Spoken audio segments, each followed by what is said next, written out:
बूढ़ी विधवा माँ का फैसला। किसी गांव में एक परिवार रहा करता था। उस परिवार में एक बूढ़ी माँ अपने 4 बेटों और 4 बहुओं के साथ रहा करती थी। उस बूढ़ी माँ का पति कुछ ही दिन पहले मर चुका था।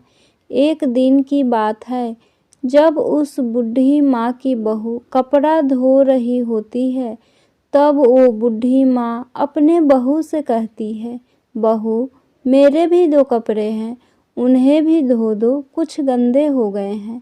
तब उनकी बहू झमक कर कहती है, अगर इतने ही साफ कपड़े पहनने हैं तो खुद धोकर पहन लिया करो, मुझे मत कहा करो। अब बहू की इतनी बातें सुनकर सासू माँ बोलती है, अरे बहू, इतना क्यों भड़क रही हो? 2 ही तो कपड़े हैं, पानी में डालकर निकाल देना। अब सासू माँ की इतनी बातें सुनने के बाद बहू बहुत ज़्यादा गुस्सा करने लगती है, बहुत ज़्यादा भड़क जाती है। अब बातों ही बातों में बात बढ़ जाती है और तभी उस बहू ने अपने पैर में पहनी हुई चप्पल को निकालकर अपनी सास के तरफ फेंक देती है। अब यह देखते ही उस बूढ़ी माँ ने अपना सिर नीचे कर लिया और वह चप्पल उनके सिर के बगल से होकर निकल गया। यह चीज़ देखकर बूढ़ी माँ बहुत ही आश्चर्य में पड़ जाती है। वह स्तब्ध हो जाती है। उन्हें कुछ समझ में नहीं आ रहा था कि ये क्या हो रहा है। ये चीज़ देखकर उनके होश उड़ जाते हैं।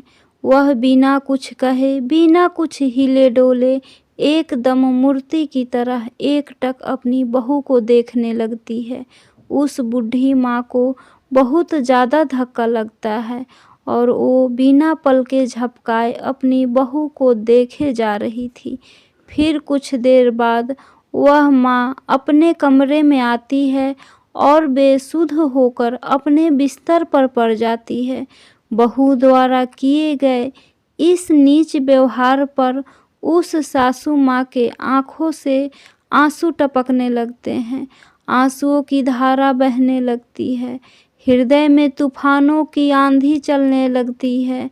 इस समय रमा देवी को इतनी पीड़ा होती है कि अगर उतनी पीड़ा किसी पहाड़ को होती तो वो पहाड़ टूट टूट कर बिखर जाता। अब वह माँ सोचने लगती है, यही दिन देखना बाकी रह गया था, औलादों के हाथों मार खाना। अरे, बहू तो दूसरे माँ की है, लेकिन बेटा तो मेरा है।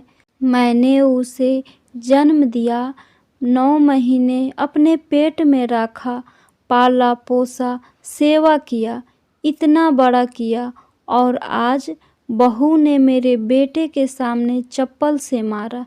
यह दिन देखने से पहले मैं मर क्यों नहीं गई? हे धरती माँ, तुम फट जाओ, मैं इसमें समा जाऊं।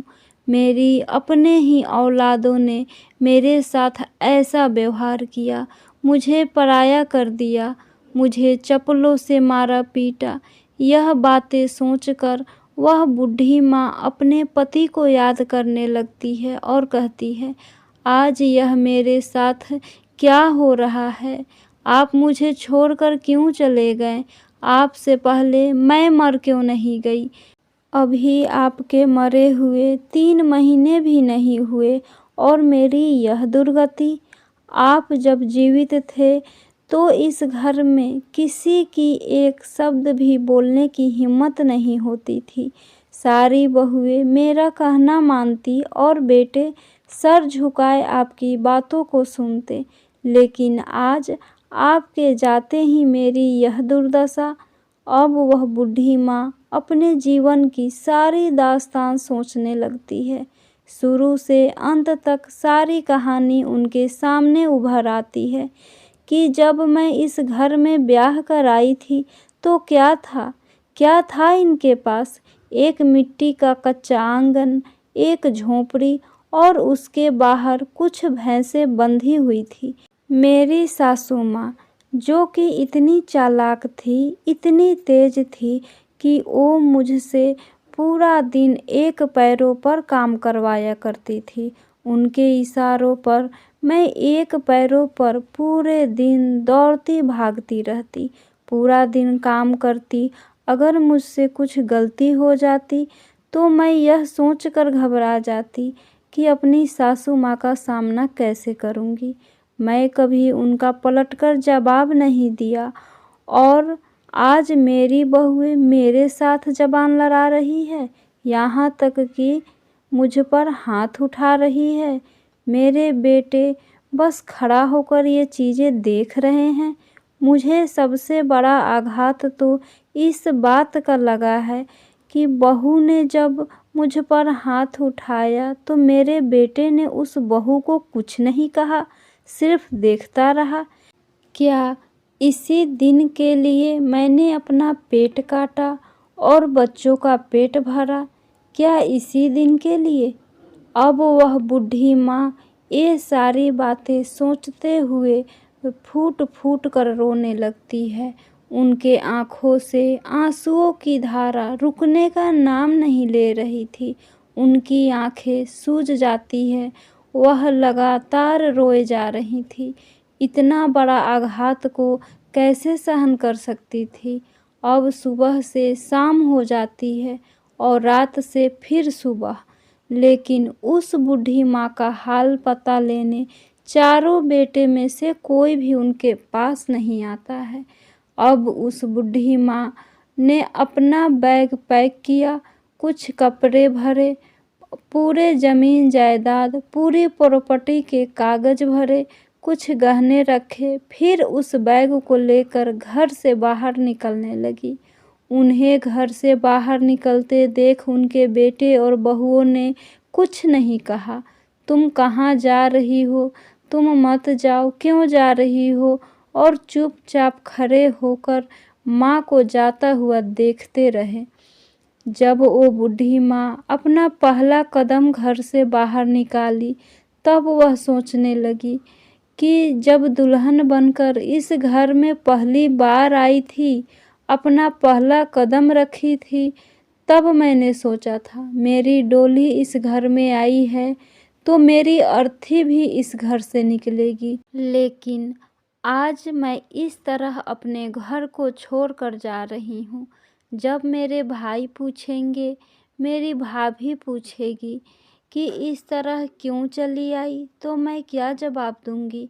एक समय हुआ करता था जब अपने बाल बच्चों में, अपने परिवार में इतना व्यस्त थी कि मुझे एक दिन का भी समय नहीं था कि मैं इस घर को छोड़कर जाऊं। अगर बहुत ज़्यादा ज़रूरी होता था तब एक दिन के लिए कहीं जाती थी, फिर अपने घर वापस आ जाती थी। मैंने इस घर को तिनका तिनका जोड़कर बनाया है, अपना पेट काटकर बच्चों को पढ़ाया, उन्हें खिलाया और आज मैं इस घर से निकल रही हूँ, इस घर को छोड़ रही हूँ। मेरे पति मेरा हाथ पकड़कर इस घर में लाए थे और वह मुझे अकेले छोड़कर भगवान के पास चले गए। मैंने सोचा मेरे बेटे मेरा हाथ थामेंगे, लेकिन मेरा हाथ तो आज खाली है। अब यह सोचते सोचते वह बूढ़ी माँ अपने भाई के घर पहुँच जाती है। जब भाई के घर पहुँचती है तो उनका भाई खटिया पर बैठकर हुक्का पी रहा था और अपने बहन को देखते ही बड़ा ही प्रसन्न हुआ, बहुत ही खुश होता है। वह खुशी से घर में आवाज़ लगाता है, अरे सुनती हो, ये देखो कौन आया है, मेरी बहन आई है। जब भाभी घर में से बाहर निकलती है तो अपने ननद को देखकर कहती है, दीदी आप आ गई, दरवाजे पर क्यों खड़ी हैं, अंदर आइए। दीदी खाना खा लीजिए, पानी पी लीजिए, आराम कर लीजिए। तब उस बूढ़ी माँ के भाई ने पूछा, बहन सब कुशल मंगल तो है, घर में सब ठीक तो है? तुम्हारा चेहरा बहुत उतरा हुआ सा लग रहा है, क्या बात है? तब बहन ने कहा, नहीं भैया ऐसी कोई बात नहीं है, बस चौधरी जी के मर जाने के बाद वह जब मुझे छोड़कर चले गए तब से मैं बहुत अकेली हो गई। जब वो रहा करते थे तो कुछ न कुछ ऐसा किया करते थे जिससे मेरा मन लगा रहता था। अब घर में सब कुछ होते हुए भी सब सूना सूना सा लगता है, अकेला लगता है। भैया, मैं आपके पास कुछ दिन रहने के लिए आई हूँ। अब उस बूढ़ी माँ ने कुछ खाना वाना खाया, उसके बाद कमरे में जाकर चारपाई पर लेट गई और अपनी बहू द्वारा कही गई बातें, अपने बेटे द्वारा किया गया व्यवहार सोचकर बहुत ही दुखी होने लगती है। वह उन बातें को जितना भूलने की कोशिश करती, वो उतना ही याद आ रही थी। उनके दिल में बवंडर उठ रहा था, तूफान चल रहा था, मन में बहुत अधिक पीड़ा हो रही थी। अब इसी प्रकार सोचते सोचते, बहू बेटों को याद करते करते रात बीत जाती है। सुबह होता है तो वो बूढ़ी माँ नहा धोकर कुछ खाना वाना खाकर घर के दरवाजे पर बैठे हुए एकटक बाहर की तरफ देखने लगती है और सोचती है, आज मेरे बेटे बहू मुझे मनाने के लिए ज़रूर आएंगे। वह अपने बेटों का इंतज़ार करने लगती है, सोचती है मेरा बेटा मुझे ज़रूर लेने आएगा, मनाने आएगा। अब इसी प्रकार हंसते खाते बोलते बतियाते शाम हो जाती है। शाम से रात हो जाती है, लेकिन उस माँ को लेने कोई नहीं आता है। फिर सुबह होती है। अगली सुबह फिर से वह बूढ़ी माँ सोचने लगती है, कोई बात नहीं, कल तो कोई नहीं आया, लेकिन आज कोई न कोई ज़रूर आएगा। और जब चारों बेटों में से कोई भी मेरे पास आएगा तो मैं उनके साथ चली जाऊंगी। वह बूढ़ी माँ देखती है कि सामने से उसकी दोनों बेटियां आ रही होती है। अपने दोनों बच्चों के साथ यह देखकर वह बूढ़ी माँ बड़ा खुश होती है और वो बेटी भी अपने माँ के गले लग जाती है और कहती है, माँ, मैंने भाई को फ़ोन किया था। भाई ने कहा माँ मामा के यहाँ गई है, इसलिए हम तुमसे मिलने यहाँ चले आए। उन बेटियों के जो छोटे छोटे बेटे बेटी थे, अपनी नानी से बड़ा ही प्रेम किया करते थे और नानी भी अपने नातियों से बहुत प्रेम करती थी। अब इसी प्रकार अपने नातियों के साथ हंसते खेलते दिन बीतने लगे। कुछ दिनों बाद बेटियां अपनी माँ से कहती है, माँ, अब हमारे बच्चों का एग्ज़ाम शुरू होने वाला है, हमें जाना होगा, तुम अपना ख्याल रखना। यह कहकर वो बेटियां अपने बच्चों को लेकर अपने घर चली जाती है। अब वो बूढ़ी माँ फिर से अकेली तन्हा हो जाती हैं, गमों के सागर में डूब जाती हैं, दुखी हो जाती हैं, फिर से बहुत उदास रहने लगती है। अपने बच्चों का इंतज़ार करते करते उस माँ को 15 दिन हो जाते हैं। वह बूढ़ी माँ एक दिन बहुत उदास बैठी थी, आँखों में आंसू थे, दिल में कसक थी। तभी उसका भाई आता है और कहता है, बहन, मैं देख रहा हूँ तुम बहुत परेशान रहती हो, बहुत दुखी रहती हो, क्या बात है बहन? तब बहन ने कहा, भैया, मेरे साथ कुछ ठीक नहीं हो रहा है। आपने देखा ना, मैं 15 दिन से यहाँ पर हूँ, लेकिन मेरे बच्चों ने मुझे फ़ोन नहीं किया, मेरी कोई खबर नहीं ली, मुझे लेने नहीं आए, मैं उनका इंतज़ार कर रही हूँ। तभी भाई ने कहा, कोई बात नहीं बहन, वो तुम्हारे ही बेटे हैं, तुम्हारे ही बच्चे हैं, वह नहीं आए तो तुम चली जाओ। तब बहन ने कहा, आप ठीक कह रहे हैं भैया, मुझे ही जाना होगा। यह सोचकर वह बहन अपने भाई से फिर कहती है कि भैया, जाने से पहले मैं अपने काका जी के लड़के से मिल लूँ, यानी अपने बड़े भाई से मिल लूँ। जब से आई हूँ मैंने उनसे मिला नहीं। यह कहकर वह बूढ़ी माँ अपने भाई के पास जाती हैं उनसे मिलने के लिए। उस बूढ़ी माँ का बड़ा भाई काका का लड़का एक पहलवान था। वह अखाड़े में पहलवानों को पहलवानी सिखाता था। भाई अपने बहन को देखकर बहुत खुश होता है और कहता है, बहन, मैं तुम्हारे पास तुमसे मिलने न आ सका, कुछ ऐसा ज़रूरी काम आ गया था। चलो, अब तुम आ गई हो तो तुम अपना हाल चाल बताओ, क्या हाल चाल है, तुम्हारी तबीयत कैसी है। लेकिन फिर वह भाई अपनी बहन के चेहरे के तरफ गौर करता है और कहता है, बहन, तुम्हारा चेहरा तो कितना मुरझा गया है, क्या बात है, तुम्हें क्या दुख है। जीजा जी के जाने के बाद तुम अपने आप को किस तरह संभाला था, लेकिन अब फिर से वही हाल, क्या हुआ बहन। तब उसकी बहन कहती है, भैया क्या बताऊं। भाई कहता है कि बहन, तुम्हारे अंदर जो भी दुख है, जो भी तकलीफ़ है, मुझसे कहो। अरे बहन, अरे पगली, मैं किस लिए हूँ, तुम्हारा भाई अभी जिंदा है, मुझसे कहो। तब वह बहन अपने भाई से सारी दास्तान कह सुनाती है। यह बातें सुनते ही वह भाई आग बबूला हो जाता है और अपने पहलवानों से कहता है, तैयार हो जाओ, हमें अपने बहन के घर चलना है। अब वह भाई बहन को लेकर उसके ससुराल पहुंचता है।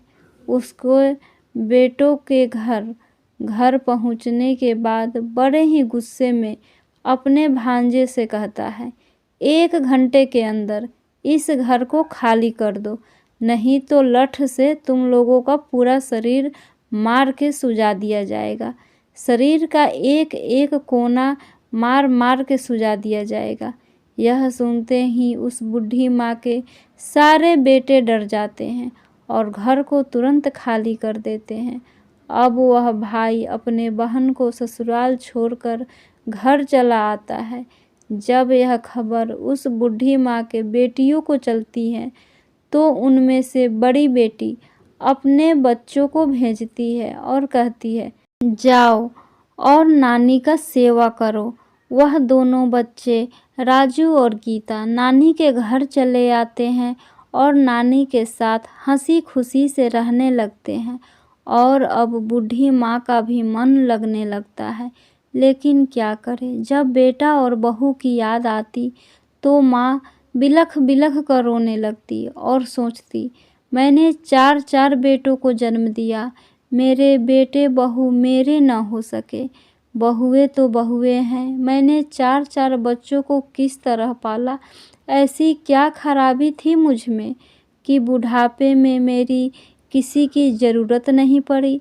मैंने कितनी मेहनत करके यह घर बनाया, ये ज़मीन जायदाद बनाई, कभी अच्छा खाना न खा सकी, कभी अच्छा कपड़ा न पहन सकी, और इन बच्चों के लिए क्या क्या नहीं किया मैंने। इसी दिन के लिए, इसी गुस्से में बूढ़ी माँ ने अपनी सारी संपत्ति को बेच दिया, बस उस घर को छोड़ दिया जिसमें वो रहा करती थी। एक दिन उस बूढ़ी माँ के 4 बेटे 4 बहुएं उस माँ के पास आते हैं और हाथ जोड़कर रोने लगते हैं और माँ से कहते हैं, माँ हमें माफ़ कर दो, हमसे गलती हो गई, तुम हमारे साथ रहने चलो या फिर हमें ही यहाँ रख लो। तब वो माँ कहती है, बेटे आज तुम्हें हमारी याद आ रही है, आज तुम सब मेरे साथ रहना चाहते हो, तुम सब मुझसे माफ़ी मांग रहे हो। मैं एक माँ होने के नाते माफ़ कर सकती हूँ, लेकिन मेरी आत्मा कैसे माफ़ कर दे तुम सबको। तुम्हें याद भी है, मैंने 15 दिन रो रो कर तुम्हारा इंतज़ार किया, तब तुम में से किसी को भी मेरी याद नहीं आई, कोई मुझे लेने तक नहीं आया। 4 दिन कमरे में पड़ी रोती रही, तुम सब मज़े से भोजन पानी कर रहे थे, लेकिन कभी मुझसे आकर पूछा, माँ तुमने खाना खाया, माँ तुमने कुछ पिया, माँ खाना खा लो। और आज तुम्हें मेरी याद आ रही है। बेटा, मैंने माँ के हृदय से तुम्हें माफ़ कर दिया, लेकिन तुम्हें अपने आत्मा से कभी माफ़ नहीं कर पाऊँगी। मेरे पास जो कुछ भी है, मैंने वह सब कुछ बेच दिया। सिर्फ़ यह घर मेरे पास बचा है, इसे भी मैं राजू और गीता के नाम कर दूँगी। तुम सबको जहाँ रहना है वहाँ रहो, जैसे रहना है वैसे रहो। मैं तो बूढ़ी हो चुकी हूँ, बेबस हूँ, लाचार हूँ। मेरी कुछ ही दिन की ज़िंदगी है, फिर मर जाना है, मुझे इस दुनिया को छोड़ कर जाना है। बेटे, मेरी बात याद रखना, तुम्हारे भी बच्चे हैं, वह भी बड़े होंगे, उनकी भी शादी होगी, तुम भी सास ससुर बनोगे और तुम्हारे साथ भी तुम्हारे बच्चे ऐसा ही व्यवहार करेंगे। तब तुम इस बूढ़ी माँ को याद कर लेना, मेरी पीड़ा को याद कर लेना। जाओ बेटे, तुम मेरे बगैर खुशी से रहना। एक माँ अपने 6-6 बच्चों को बर्तन मांज के मजदूरी करके पालती है, लेकिन 6-6 बच्चे मिलकर एक माँ को नहीं पाल सकते। फ्रेंड्स, आशा करती हूँ यह कहानी आपको ज़रूर पसंद आई होगी। प्लीज़ लाइक, सब्सक्राइब और शेयर करना ना भूलें। Thank you.